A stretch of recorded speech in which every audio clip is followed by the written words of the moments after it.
عزیز دوستو، قرآن مجید کی سورہ توبہ میں سے ایک آیہ کریمہ میں نے تلاوت کی ہے۔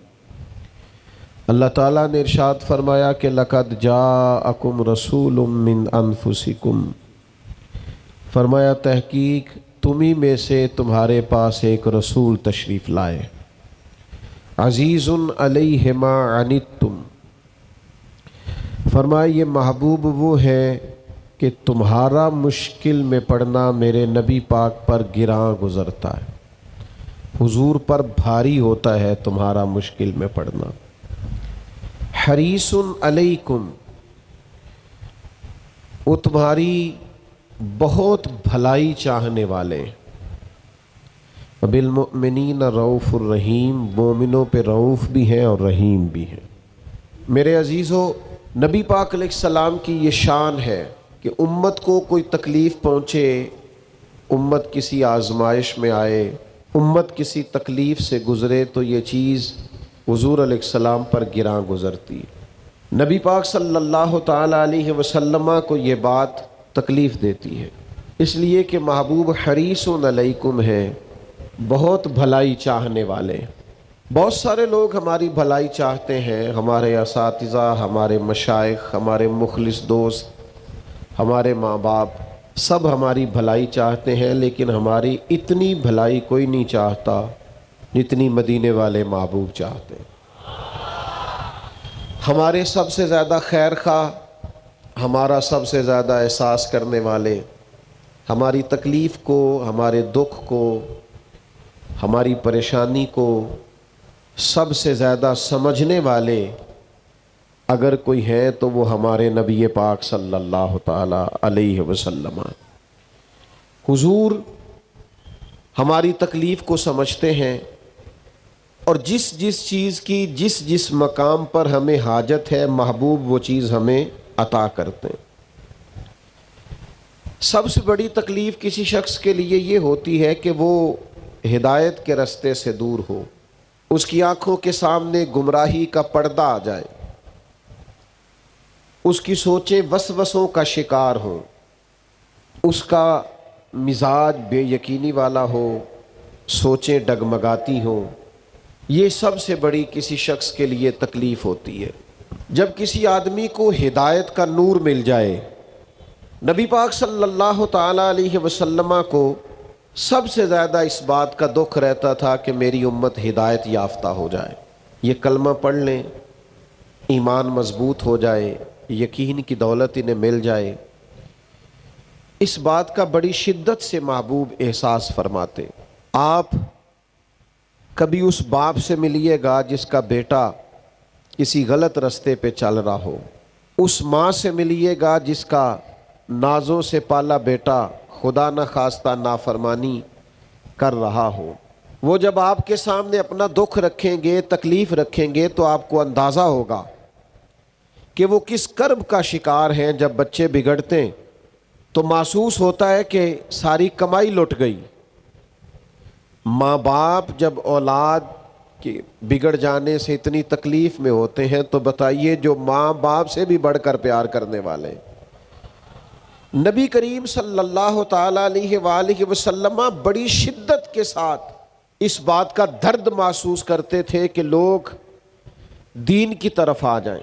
حضرت امیر حمزہ رضی اللہ تعالیٰ عنہ نے جب دیکھا کہ نبی پاک صلی اللہ تعالیٰ علیہ وسلم کو تکلیف دی ہے ابو جہل نے، اور حضور کے سر انور پر اس نے معاذ اللہ مارا ہے اور زخمی کر دیا ہے، جب انہیں خبر ملی تو وہ گئے اور اسی طرح جا کے ابو جہل کا سر پھوڑا، پھر حضور کی بارگاہ میں آئے اور عرض گزار ہوئے کہ اے میرے پیارے بھتیجے خوش ہو جائیے، میں نے آپ کا بدلہ لے لیا ہے اور میں نے اس کو اسی طرح سے سزا دی جو دینے کا حق تھا، خوش ہو جائیں آپ۔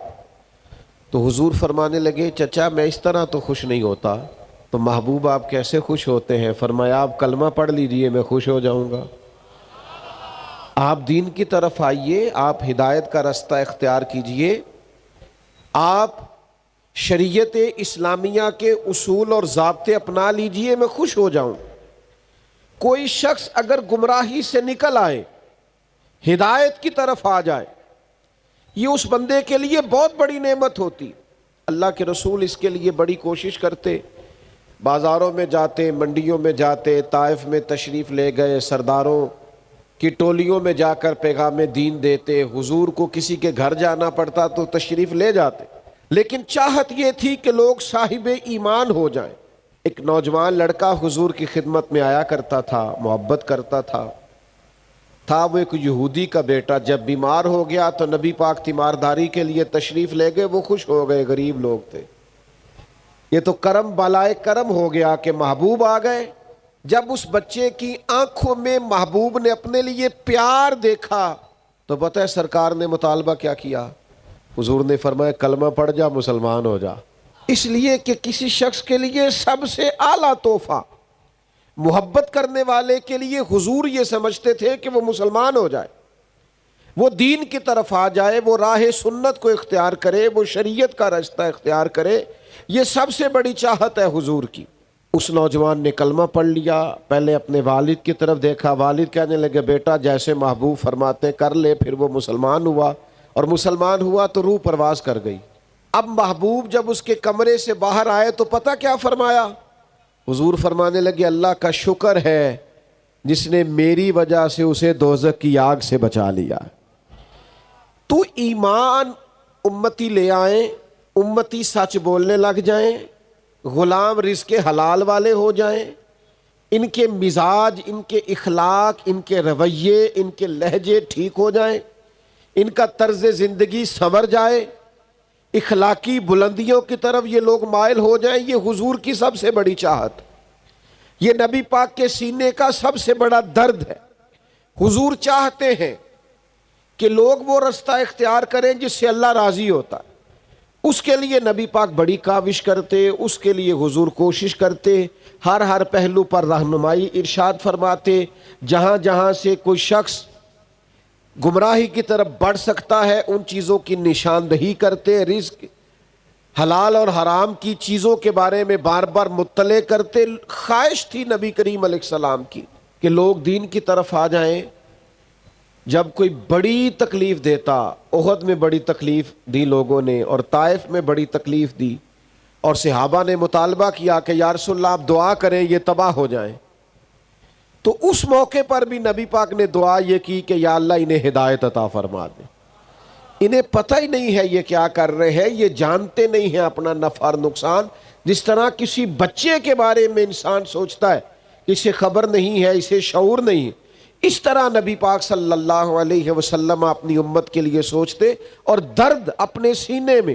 حضرت ابو ہریرہ رضی اللہ تعالیٰ عنہ ایک دن حاضر بارگاہ ہوئے اور بڑے پریشان تھے، عرض کی یا رسول اللہ، اللہ نے فضل کیا ہے اور میں مسلمان ہو گیا ہوں، لیکن میری والدہ مسلمان نہیں ہے، حضور میں بڑا پریشان ہوں، نظر کرم کر دیں۔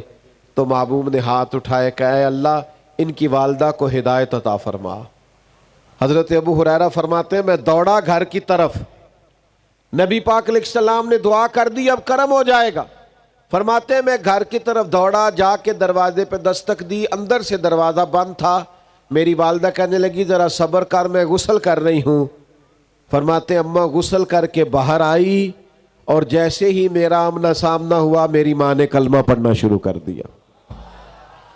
تو میرے عزیز، اخلاقیات کا سنور جانا، رویوں کا درست ہو جانا، لب و لہجے کے اندر حسن کا آ جانا، اخلاق کا نکھر جانا، یہ حضور چاہتے ہیں، نبی پاک کا مطالبہ ہے۔ تو یاد رکھیے گا جیسے جیسے امتی ہدایت کا رستہ اختیار کرتے ہیں، جیسے جیسے اخلاق کا رستہ اختیار کرتے ہیں، جیسے جیسے تقوی کا رستہ اختیار کرتے ہیں، ویسے ویسے نبی پاک راضی ہوتے ہیں، ویسے ویسے حضور علیہ السلام خوش ہوتے ہیں۔ دوسرا جو حضور کے سینہ نور میں بہت زیادہ درد تھا نا، وہ یہ تھا کہ میری امت پر احکامات آسان ہوں۔ حضور نہیں چاہتے کہ امت پر سختی ہو، آزمائش ہو، آسان احکامات۔ حضرت سیدہ عائشہ صدیقہ رضی اللہ تعالی عنہ بیان فرماتی ہیں کہ اگر نبی پاک علیہ السلام کو اللہ کی طرف سے اختیار دیا جاتا نا کہ امت کے لیے یہ قبول کر لے یا یہ قبول کر لے، تو حضور وہ چیز قبول کیا کرتے تھے جو امت کے لیے آسان ہو۔ دیکھیں نا چند دن حضور نے نماز